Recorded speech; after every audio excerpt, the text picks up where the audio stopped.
یہ کتاب بشارت خوشخبری سنانے والی بھی ہے اور ڈرانے والی بھی ہے۔ یہ کتاب اللہ تعالیٰ نے جناب محمد رسول اللہ صلی اللہ علیہ وسلم کے قلب اطہر پر رفتہ رفتہ 23 سالوں کی مدت میں، جس کو قرآن نے کہا حامیم تنزیل من الرحمن الرحیم، تنزیل کہا، رفتہ رفتہ شدہ یہ کتابیں، یہ آیتیں، یہ صورتیں اللہ تعالیٰ نے اپنے حبیب صلی اللہ علیہ وسلم کے قلب اطہر پر سب سے پہلے اتارا، نازل فرمایا۔ اتنی بات سمجھ میں آ گئی؟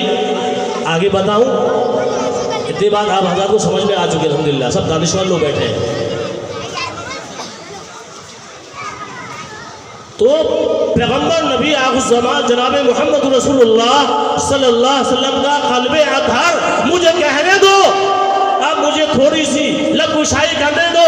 حضرات علماء کرام یہاں موجود ہیں کہ سب سے پہلا قلب اطہر جناب محمد رسول اللہ صلی اللہ علیہ وسلم کا ذات گرامی کا جو قلب اطہر ہے، یہ یوں ایسا ویسا قلب نہیں ہے، بلکہ یہ لوح محفوظ ہے۔ یہ لوح محفوظ ہے، بل ہوا قرآن مجید فی لوح محفوظ۔ اسے پوچھو کہ تیرا نام کیا ہے؟ یہ قرآن خود کہتا ہے میرا نام قرآن مجید ہے۔ اسے پوچھئے آپ کا مسکن، آپ کا ٹھکانہ کہاں رہتے ہیں؟ تو کہتا ہے فی لوح محفوظ۔ اللہ حافظ ہو، اللہ کا شکر ادا کیجئے، رب کائنات کی حمد و ثنا کیجئے، سجدے میں، رکوع میں، ہر حالت میں۔ اللہ نے آپ کے قلب کو کتنا مبارک بنایا ہے، اللہ کتنا مبارک قلب بنایا ہے، کتنا عظیم الشان بڑا قلب ہے، عظیم الشان بڑا قلب ہے۔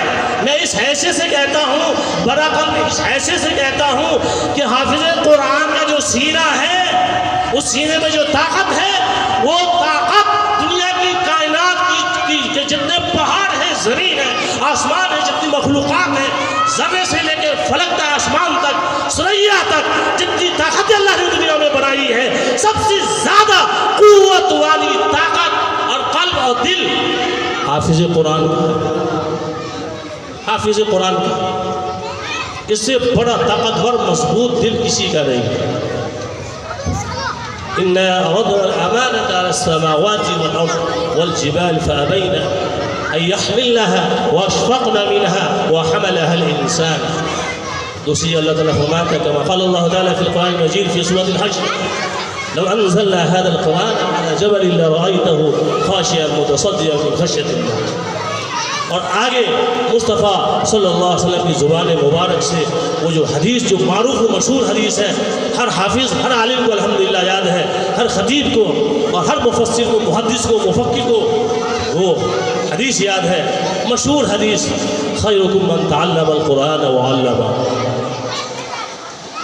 اسے جوڑیے۔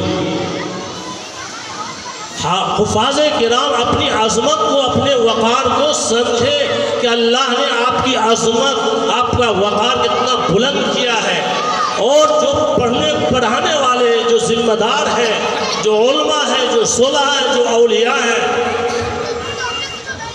جو عارف باللہ ہیں، جو محدث ہیں، جو مفکر ہیں، جو مجتہدین ہیں۔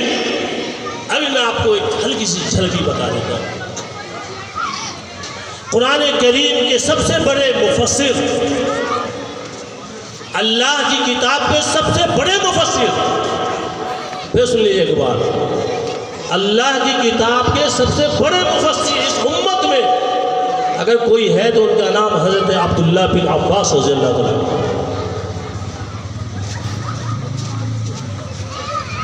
بعد کے جتنے مفسرین آئیں گے، قرآن کے تراجم تفسیر لکھیں گے، اگر ان کے تراجم معنی مطلب مفہوم حضرت عبداللہ بن عباس رضی اللہ عنہ کے مفہوم سے، تراجم سے ملیں گے، ان کے معنی سے ملیں گے سیم، تب تو وہ مقبول ہے، ورنہ مردود۔ ابھی اسی سفر میں جو حج کا عمرے کا جو سفر ہوا میرا ارادہ تھا کہ میں طائف جاؤں، الحمدللہ اللہ نے یہ موقع فراہم کیا، اللہ تعالیٰ نے۔ اور طائف کی سرزمین کو میں گیا، اللہ نے پہنچایا۔ وہاں حضرت عبداللہ بن عباس رضی اللہ تعالیٰ عنہما کے ہاتھوں کے لکھے ہوئے قرآن کے ترجمے، تفاسیر، حدیث، لائبریری، مستقل ایک لائبریری ہے وہاں موجود عبداللہ بن عباس کے نام سے، اور اسی جگہ پہ مسجد ہے حضرت عبداللہ بن عباس کے نام سے، مسجد عبداللہ بن عباس۔ اسی جگہ پہ حضرت عبداللہ بن عباس کا مزار اقدس ہے، قبر مبارک ہے۔ یہ وہی سرزمین ہے۔ لوگوں یاد کرو جب میرے مصطفیٰ آقائے نامدار تاجدار مدینہ جناب محمد رسول اللہ صلی اللہ علیہ وسلم نے مکہ کے رئیسوں سرداروں کی سختی، تکلیفیں، اذیتیں سہنے کے بعد جب دیکھا کہ یہ لوگ کلمہ کو قبول نہیں کر رہے چند اشخاص کے علاوہ، اور اسلام کے اور ابتداء میں جو صحابہ ایمان لائے، صحابہ ہوئے، ان کے جو دشمن بنے، تو آقا صلی اللہ علیہ وسلم کی دلی خواہش ہوئی کہ طائف جائیں۔ اگر یہ لوگ میرے دین کو، میرے لائے ہوئے اسلام کو، شریعت کو قبول نہ کر رہے ہیں تو طائف والے قبول کریں گے۔ اسی نیت سے وہاں جانا ہوا تھا۔ آپ حضرات کو معلوم بہت مشہور واقعہ ہے۔ ہر نبی کی خواہش یہ ہوتی ہے کوئی امت، میری امت کا کوئی فرد جہنمی نہ بنے بلکہ جنتی بنے۔ ایک روایت تو یہ ہے کہ آقا یہ فرماتے ہیں کہ اے لوگوں، اے میرے صحابہ، میں تو تیرے کمر کو پکڑ کر میں تجھے جہنم کی آگ سے نکال کر جنت کی طرف لے جانا چاہتا ہوں،